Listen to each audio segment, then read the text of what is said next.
For 2 years, I believed my daughter-in-law hated me. I cried over it. I prayed over it. I blamed myself for it. Then one afternoon, she came to my door alone. No phone, no warning. And she stood on my porch and said, "Beverly, I need to tell you something. And when I'm done, I need you to know, I am so deeply sorry." It was not her. It was never her. It was the woman who had been standing right next to her, smiling at me at every single family gathering for 2 years. And once I understood that, everything I thought I knew had to be rebuilt from the ground up.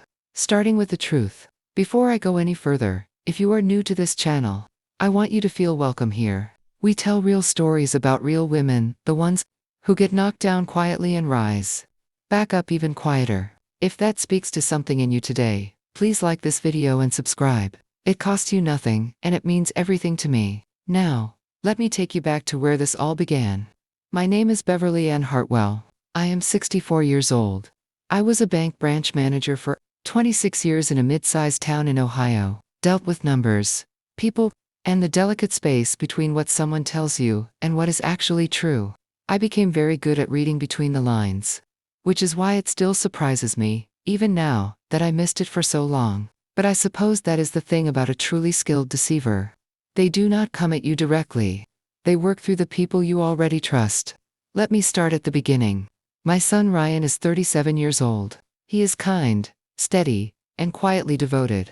The kind of man who shows up without being asked, and never makes a fuss about it. He has his father's eyes and his grandfather's patience. I have loved him since the moment they placed him in my arms, and that love has never once wavered.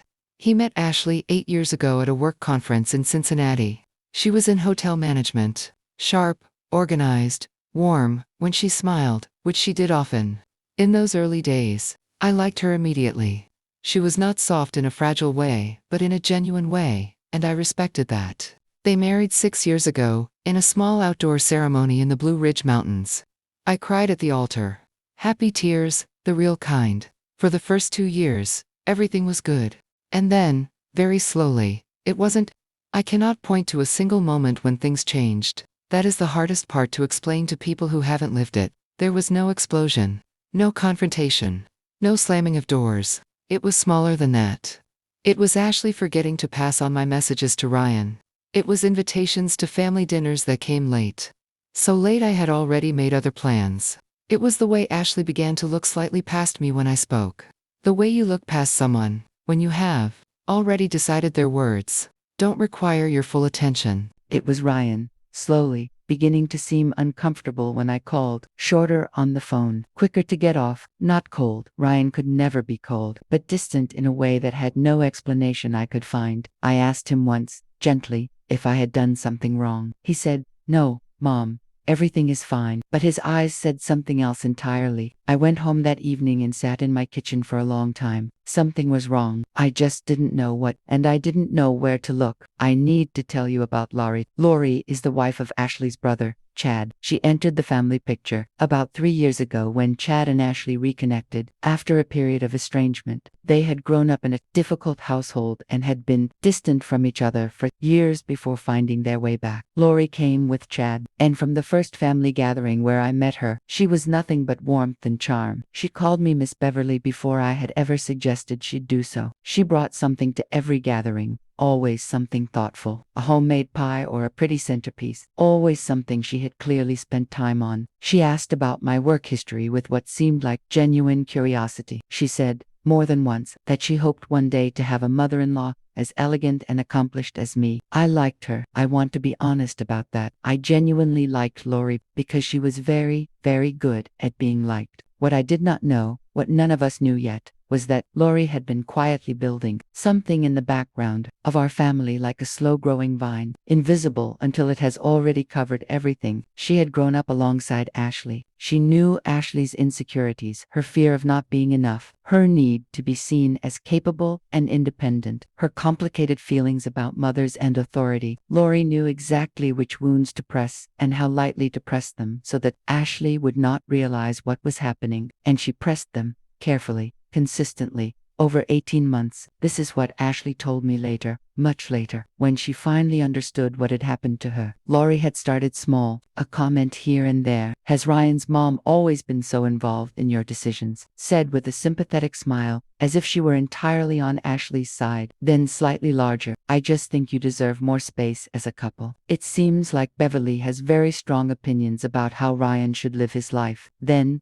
slowly, she began to fabricate a story about something I had allegedly said at a gathering that I never said, a version of a phone call I had supposedly made to Ryan that never happened. Small things, things that Ashley couldn't easily verify because they were about tone, about implication, about the kind of thing that is impossible to prove or disprove. I just don't think she has ever really accepted you, Ashley. I can see it in the way she looks at you. You deserve better than that. Month by month, Ashley began to see me differently, not through her own eyes, through Lori's, and because she trusted Lori, because Lori was family now, because Lori had always been so warm and so present and so seemingly devoted. She had no reason to question the lens she was being given. She was not weak, she was deceived. There is a profound difference. I will be honest with you about the year that followed. It was one of the loneliest years of my life. Ryan and I went from speaking 4 or 5 times a week to speaking once, sometimes less. When we did speak, there was a careful quality to his words, like a man choosing each one slowly so as not to say the wrong thing. I recognized the behavior. It is what people do when they are being pulled in 2 directions and cannot find solid ground. I did not push. I had raised Ryan to be his own man, and I was not going to become the kind of mother who creates ultimatums, but the distance hurt in a way that is hard to put into words. Family gatherings became something I had to prepare myself for emotionally, the way you prepare for a difficult medical appointment. I would dress carefully. I would arrive with something in my hands, a casserole dish, a dessert,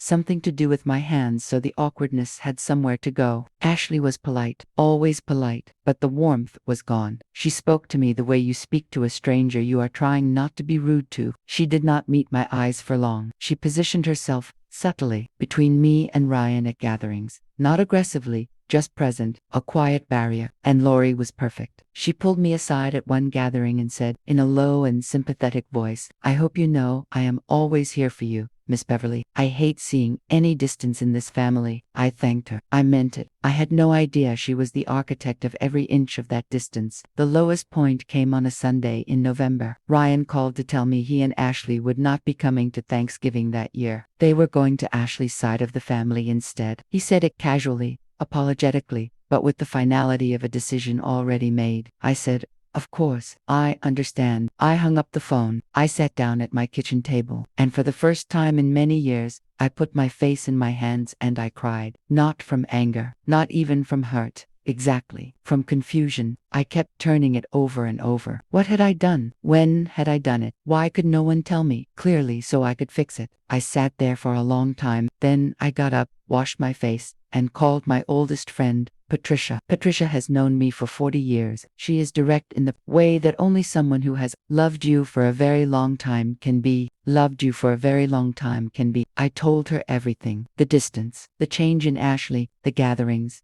Thanksgiving. When I finished, there was a pause. Then Patricia said, Beverly, has anything changed in that family recently? Any new people? Any new influences? I thought about it. Ashley's brother got married, I said slowly, about 3 years ago. And his wife? Patricia said, what do you know about her? I opened my mouth to answer, and realized, with a slow and creeping chill, that the answer was almost nothing. Nothing that Lori herself hadn't told me. Patricia is not an investigator. She is a retired high school principal from Dayton, but she has the same quality that all good administrators have. She knows how to ask the right question to the right person and wait patiently for the answer. She started small. She asked mutual acquaintances, people who existed at the edges of family gatherings, the kind of people who notice everything and are rarely noticed themselves. What they had observed over the past 2 or 3 years. What she found was not dramatic. It was subtle, but it was consistent. Multiple people had noticed Lori pulling Ashley aside at gatherings for long, quiet conversations, the kind where Ashley would emerge looking slightly unsettled, the kind that happened frequently, too frequently for casual sister-in-law bonding. One woman, the wife of Ryan's colleague who had attended 2 or 3 family events, told Patricia something that stopped her cold. She said,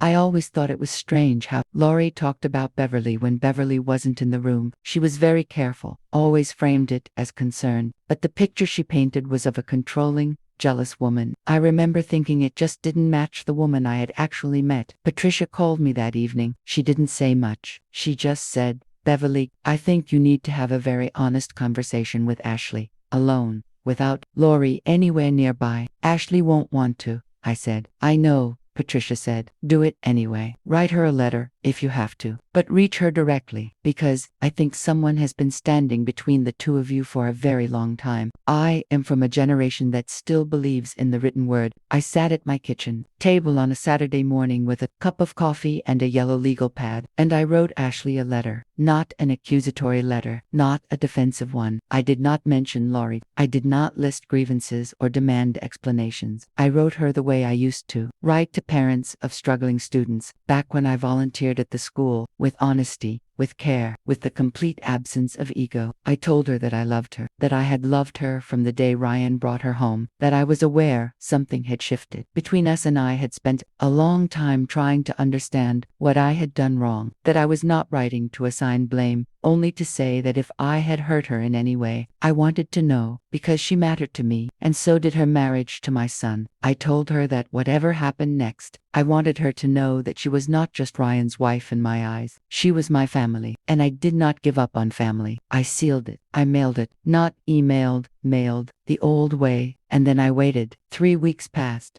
Nothing. I told myself I had done what I could. I prayed about it and tried to let it go. Then, on a Thursday evening in February, my doorbell rang. I looked through the window before opening, an old habit from my banking days. It was Ashley. She was standing on my porch in a heavy winter coat, no umbrella despite the light rain, her face pale and her eyes red and swollen. She was holding my letter. I opened the door. She said, "Beverly, can I come in?" I made her chamomile tea. We sat at my kitchen table, the same table where I had cried into my hands that November. She didn't speak for a while. She held the mug with both hands and looked at the table, and I let her take the time she needed. Finally, she looked up. "I need to tell you some things," she said, "and I need you to hear all of it before you respond, because some of it is going to be hard to hear, and some of it I am ashamed of, and I need to get through it. Take your time," I said. She took a slow breath. "I thought you hated me," she said. "For about 2 years, I genuinely believed that you had never accepted me, that you thought I wasn't good enough for Ryan, that you were trying to come between us. I believed that so completely that I let it change how I treated you, and I am so deeply sorry for that, and I am so deeply sorry for that." I kept my hands still on the table. "What made you believe it?" I asked quietly. She closed her eyes for a moment. "Laurie," she said. "She told me everything. The comments that started small, the stories that were never quite verifiable, the sympathy that always came wrapped around a new reason to distrust me. The way Laurie had positioned herself as Ashley's only true ally in the family, the only one who really understood her, the only one she could really trust. She made me feel like you and Ryan's whole family were against me," Ashley said, "and she was the only safe place. I didn't see it because I was inside it. You can't see the walls when you're standing in the room." "How did you finally see it?" I asked. Ashley's jaw tightened slightly. "Chad," she said, "my brother, he called me 2 months ago. He had found messages on Laurie's phone,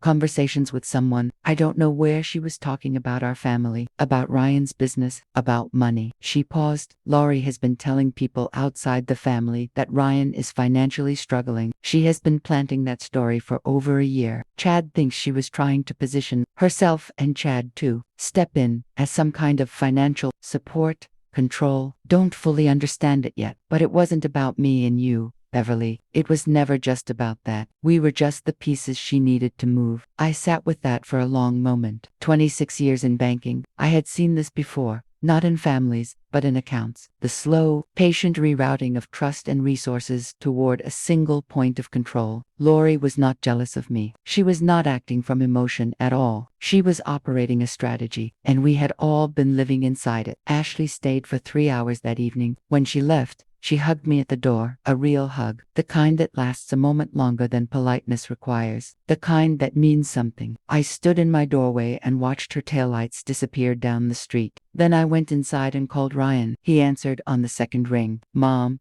is everything? Everything is fine, I said, but I need you to come over. Not tonight, this weekend, just you and me. Bring Ashley if she is ready. We need to talk. A pause. Okay, he said. Okay, Mom. He came on Saturday morning. He and Ashley together. They sat at my kitchen table. The same table, always the same table, and I let Ashley tell him what she had told me. I watched his face as she did. Ryan is not a man who shows everything. He listened in complete stillness. When she finished, he sat quietly for a long time. Then he looked at me. Mom, I said gently. You don't need to apologize for being a good husband to your wife. That is what you were trying to do. You were protecting her. You just didn't know what you were protecting her from. His eyes went bright for just a moment. He looked away, toward the backyard window. I should have come to you, he said. You are here now, I said. That is what matters. Chad handled Lori. I will not go into every detail. That is their story to tell, not mine. But I will say that he is a thorough man and a methodical one. And he had been married to Lori long enough to know where to look and what he would find when he looked there. What he found confirmed everything Ashley had told me. Lori had spent nearly 2 years carefully maneuvering people, her husband, her sister-in-law's husband, into positions that served her own interests. The false stories about Ryan's business, the erosion of Ashley's trust in me, the insertion of herself as the family's indispensable center. It was not impulsive. It was patient. And it had been working until Chad picked up his phone on an ordinary Tuesday evening and read something that changed everything. Ryan spoke to his attorney, not aggressively. There was no crime to prosecute, no legal action being taken. But the attorney sent a very carefully worded letter to Lori and Chad's household outlet, what had been documented and what it meant. No court,